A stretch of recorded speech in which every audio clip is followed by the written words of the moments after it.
Bismillahirrahmanirrahim. Assalamualaikum warahmatullahi wabarakatuh. Baiklah, perkenalkan nama saya Filza Mercelia, NIM 2101072033 dari kelas 2B D3 Akuntansi. Baiklah, di video kali ini saya akan memenuhi tugas mata kuliah akuntansi perbankan. Dan di mana di video kali ini saya akan menjelaskan mengenai materi yaitu operasional giro.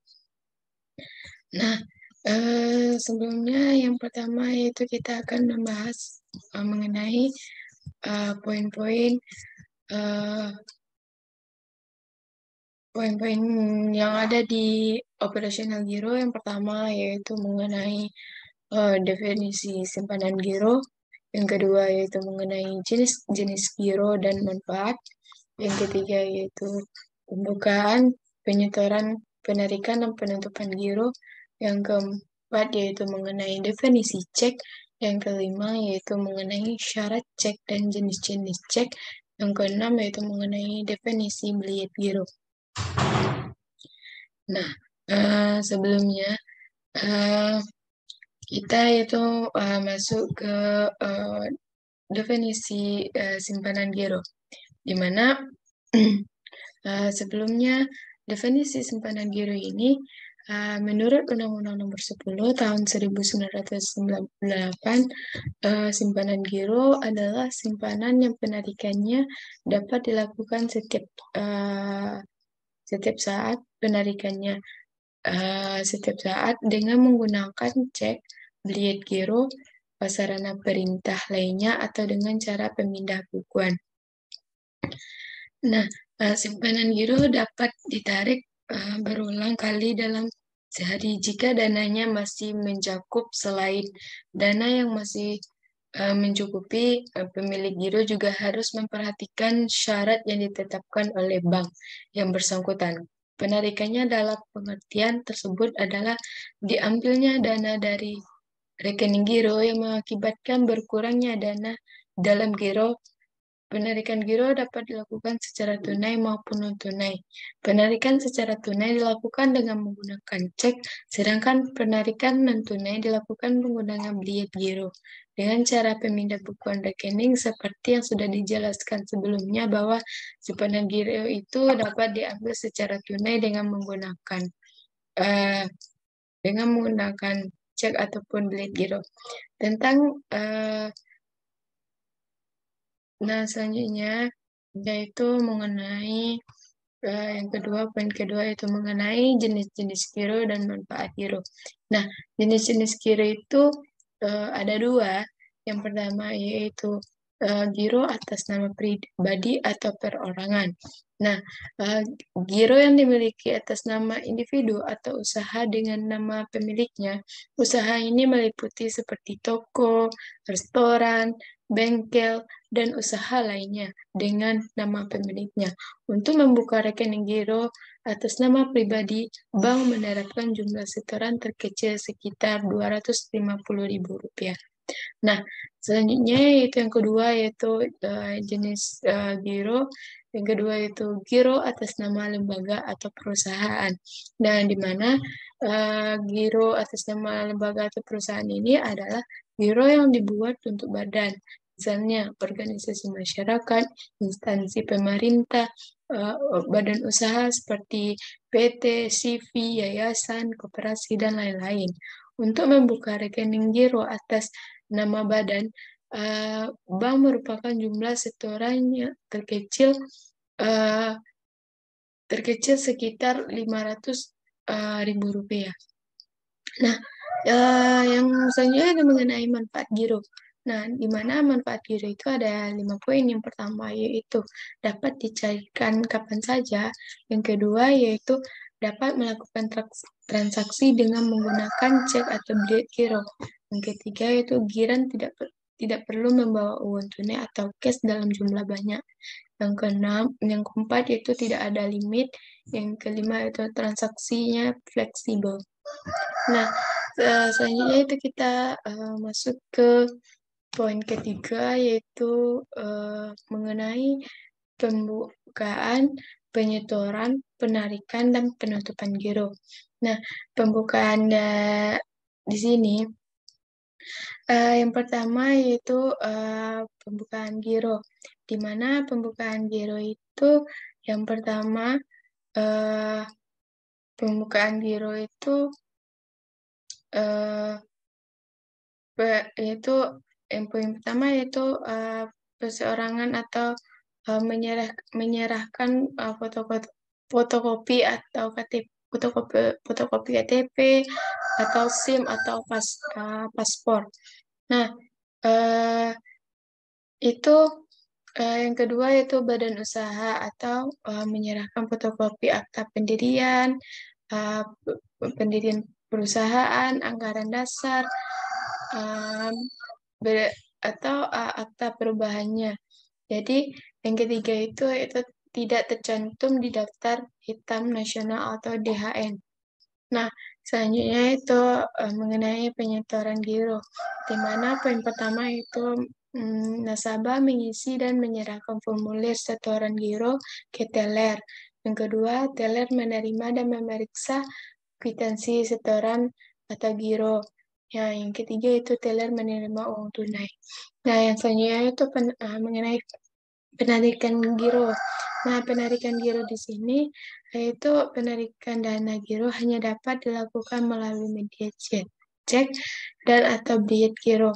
Dana giro yang ditarik dengan cek media dapat dibayar secara tunai, sedangkan penarikan melalui media billet giro dilakukan dengan cara pemindah bukuan. Nah, selanjutnya yaitu mengenai penutupan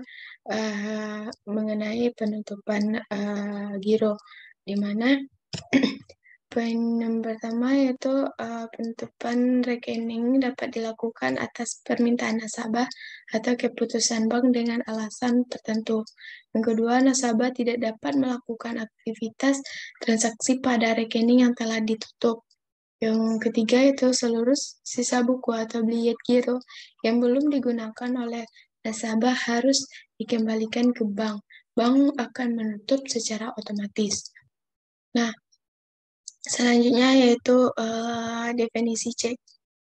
Nah, definisi cek di sini yaitu menurut Kasmir tahun 2012 dijelaskan bahwa definisi cek dijelaskan bahwa surat perintah tanpa syarat dari nasabah kepada bank yang memelihara rekening giro nasabah untuk membayar sejumlah uang kepada pihak yang disebutkan di dalamnya atau kepada pemegang cek tersebut. Nah, yang selanjutnya itu poin kelima yaitu mengenai syarat-syarat cek dan jenis-jenis cek. Nah, syarat-syarat cek ini yang pertama yaitu pada cek harus tertulis kata cek. Yang kedua yaitu surat cek harus berisi perintah tak bersyarat untuk membayar sejumlah uang tertentu. Yang ketiga itu terdapat nama bank yang harus membayar. Yang keempat yaitu terdapat tanggal dan tempat cek dikeluarkan. Yang kelima yaitu terdapat tanda tangan penarik. Nah, jenis-jenis cek yang pertama yaitu cek atas nama. Nah, di mana cek atas nama ini adalah cek yang di dalamnya tercantum nama penerima dan dana bank akan melakukan pembayaran pada nama yang tertera di dalam cek tersebut. Pembayaran cek akan dilakukan paling cepat sesuai dengan tanggal yang tertera di dalamnya. Nah, selanjutnya itu cek atas unjuk rasa. Di mana cek atas unjuk rasa itu adalah cek yang di dalamnya tidak tercantum nama penerima sehingga bank akan melakukan pembayarannya ada pihak yang memegang cek tersebut. Nah, selanjutnya yang ketiga yaitu mengenai cek silang. Nah, di mana cek silang itu adalah cek yang di pojok kiri atas diberi 2 tanda silang yang artinya cek tersebut berfungsi sebagai pemindah bukuan, bukan pembayaran secara tunai. Tujuan penilaian tersebut adalah untuk pemegangan pengamanan cek dengan konsekuensi akan membatasi orang atau bank untuk mendapatkan pembayaran. Yang dimaksud sebenarnya cek silang tidak ada pelarangan secara hukum untuk melakukan pembayaran secara tunai berikutnya. Nah, selanjutnya itu mengenai cek mundur. Nah, cek mundur di sini adalah cek yang diberi tanggal mundur dari tanggal sekarang atas kesepakatan pemberi dan penerima cek. Misalnya hari ini misalnya tanggal 10 September 2018, Nyonya Ratna bermaksud untuk mencairkan ceknya di mana dalam cek tersebut tertulis tanggal 12 September 2018 yang terakhir.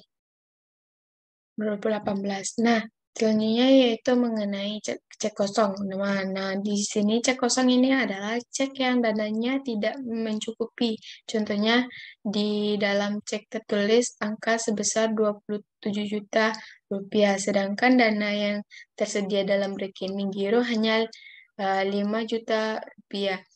Jelas cek tersebut kurang karena dana yang tersedia lebih kecil daripada jumlah yang diinginkan. Nah, selanjutnya kita akan masuk ke poin yang keenam, yaitu mengenai definisi Bliet Giro. Di mana definisi Bliet Giro adalah Bliet Giro adalah surat perintah nasabah kepada bank penyimpanan dana untuk memindah bukuan sejumlah dana dari rekening yang bersangkutan kepada rekening pemegang disebutkan namanya dengan Bliet Giro. Nah, di Bliet Giro ini terdapat syarat-syarat Bliet Giro. Yang pertama yaitu terdapat tulisan Bliet Giro dan no Bliet Giro, nomor Bliet Giro. Nah, yang kedua itu terdapat nama bank yang menerima perintah pembayaran. Yang ketiga itu dapat perintah yang jelas dan tanpa syarat untuk memindah bukuan dana atas beban rekening penarik. Nah, yang keempat yaitu mengenai terdapat nomor rekening pemegang. Yang kelima itu terdapat nama bank penerima. Yang keenam, jumlah dana yang dipindahkan ditulis dengan lengkap dengan angka dan huruf. Nah, yang ketujuh itu terdapat tempat dan tanggal penarikan. Ya, yang kedelapan yaitu terdapat tanda tangan, nama jelas dan dilengkapi cap atau stempel formulir pembukaan rekening. Nah, di sini ada itu pembukaan rekening, lalu selanjutnya yaitu pada Bliet Giro beberapa hal penting yang harus diperhatikan dalam menggunakan Bliet Giro itu adalah yang pertama, jangka waktu penawaran Bliet Giro adalah 70 hari. Nah, dari tanggal penarikan. Nah, yang kedua yaitu tanggal efektif berada dalam jangka waktu penawaran. Tanggal efektif itu adalah tanggal mulai berlakunya perintah pemindah bukuan. Nah, yang ketiga yaitu Bliet Giro itu ditawarkan kepada bank sebelum tanggal efektif atau sebelum tanggal penarikan harus ditolak oleh bank tanpa memperhatikan ada atau tidaknya dana dalam rekening penarik. Nah, yang keempat yaitu Bliet Giro yang diterima oleh bank setelah berakhirnya tanggal waktu penawaran dapat dilaksanakan perintahnya asalkan dananya tersedia dan tidak dibatalkan oleh penarik. Nah, yang kelima yaitu Bliet Giro akan memasuki kadaluarsa setelah lewat waktu 6 bulan terhitung mulai tanggal berakhirnya tenggang waktu penawaran. Nah, yang keenam yaitu tanggal penarikan akan dijadikan tanggal efektif apabila tidak terdapat tanggal efektif di dalam Bliet Giro. Nah, yang terakhir yaitu terdapat coretan atau perubahan pada Bliet Giro harus ditandatangani oleh si penerbit. Lalu apa saja Nah, lalu apa sajakah alat pembayaran lainnya yang digunakan untuk menarik simpanan giro selain cek dan biliet giro? Yang pertama adalah nota debit, yang kedua drive atau wesel, dan yang terakhir adalah endorsement. Nah, mungkin sekian yang dapat saya jelaskan, yaitu mengenai operasional giro. Mungkin kalau ada kata dan salah, saya mohon maaf. Wabillahi taufiq wal hidayah. Assalamualaikum warahmatullahi wabarakatuh.